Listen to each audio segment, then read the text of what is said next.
Hai semuanya, selamat datang di segmen Design by TAS. Jadi, perkenalkan, nama aku Fada. Bagi kalian yang masih awang-awang nih sama arti atau perbedaan dari UI dan UX gitu. Jadi teman-teman nanti bisa lihat di bagian deskripsi. Jadi di situ ada sumber-sumber yang aku gunain sebelum membuat video ini. Oke, langsung aja ya. Yuk kita ke PowerPoint-nya. Ya. UI versus UX design. Jadi di sini kita akan belajar tentang apa aja sih. Yang pertama adalah pengertian dari UI design dulu. Setelah itu nanti kita masuk ke design toolsnya yang bisa digunakan di UI design. Terus nanti selanjutnya ada pengertian dari UX design juga, dan gak kalah pentingnya adalah design thinking approach. Nah, selain ini, nanti kita akan belajar juga roles dan responsibilities dari masing-masing UI design dan UX design. Biar sekalian bisa jelas juga nih, maksudnya batasan apa sih yang bisa disebut UI dan mana yang disebut UX gitu.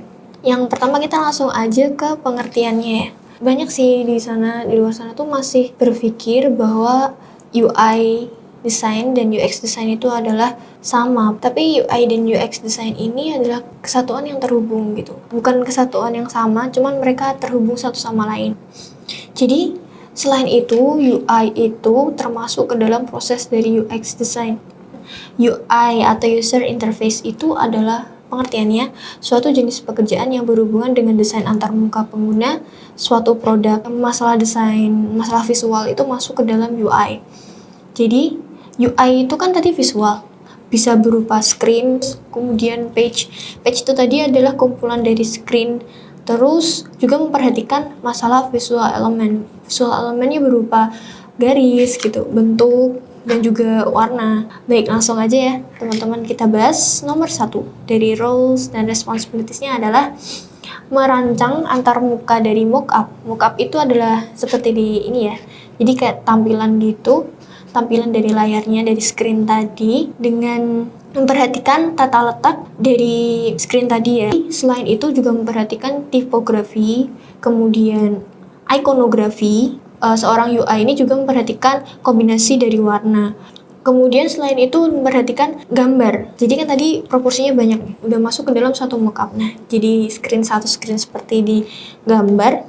Jadi itu udah ada jadi satu tuh, ada bagi tipografi, terus ada ikonnya juga, ada warna, dan juga peletakan dari gambar yang dimasukkan ke dalam mockup tadi.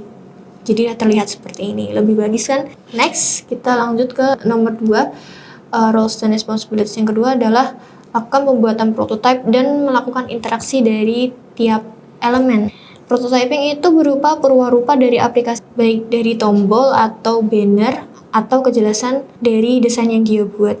Lanjut nomor 3. Setelah tadi ya dibuat screen, kemudian dari mockupnya juga. Nah, seorang UI ini juga bertanggung jawab memastikan tampilan dari desainnya tadi responsif ke dalam platform yang berbeda-beda. Jadi seorang UI ini juga bertanggung jawab bisa memasukkan desainnya itu responsif. Maksudnya responsif di sini adalah tidak berantakan. Roles-nya dari UI memastikan kalau nanti gambarnya tuh bisa seperti ini kalau diresponsifkan kayak gitu. Bonus nih, ada sesi aplikasi apa aja yang bisa digunakan untuk designing dan prototyping di UI ini sendiri. Yang pertama adalah Sketch, kemudian yang kedua adalah Adobe XD, ketiga adalah Figma, keempat InVision itu juga bisa digunakan, kelima adalah Framer. Nah, setelah itu kan kita udah bicara nih tentang UI dan apa juga aplikasi yang digunakan, roles and responsibilities. Kita masuk ke UX atau user experience. User experience adalah suatu aplikasi ya.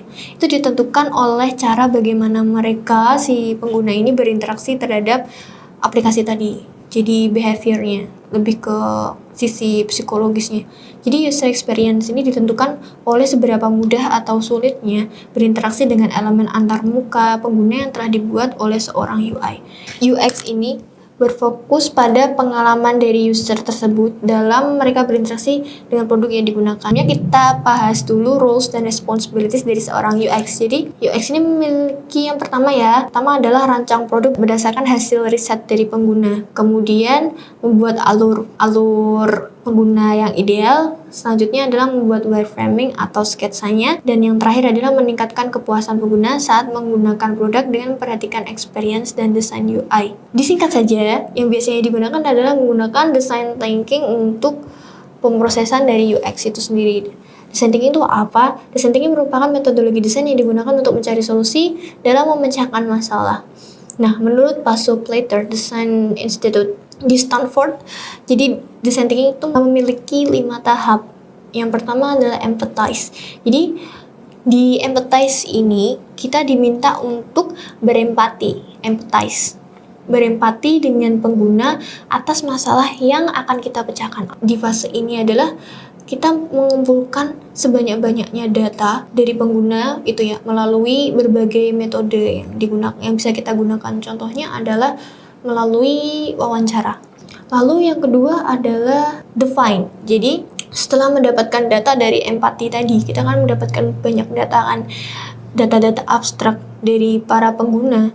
Itu kan pasti banyak banget. Nah, di define ini adalah kita mendefinisikan satu persatu, mendefinisikan masalah tadi kan utama melalui analisis dan juga sintesis dari data-data yang terkumpul dari empathize. Tahap selanjutnya adalah ideate. Di ideate ini adalah berupa menghasilkan ide-ide gitu. Benar-benar ide apa yang bisa kita menghasilkan ide. Contohnya kita bisa pakai how might we atau pakai tadi brainstorming.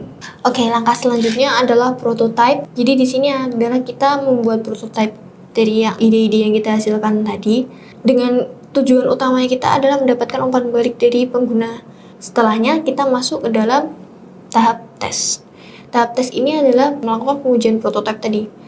Dengan mengevaluasi umpan balik yang didapatkan dari prototipe, dapat menggunakan usability testing, A/B testing, dan juga lain-lain. Jadi sampailah kita di akhir video di segmen Design by TAS. Semoga teman-teman bisa paham. Semoga teman-teman sudah bisa dapat gambaran perbedaan dari UI dan juga dari UX itu sendiri. Semoga ilmu ini bermanfaat. Jangan berhenti belajar karena semua ada ilmunya. Sampai jumpa di video selanjutnya.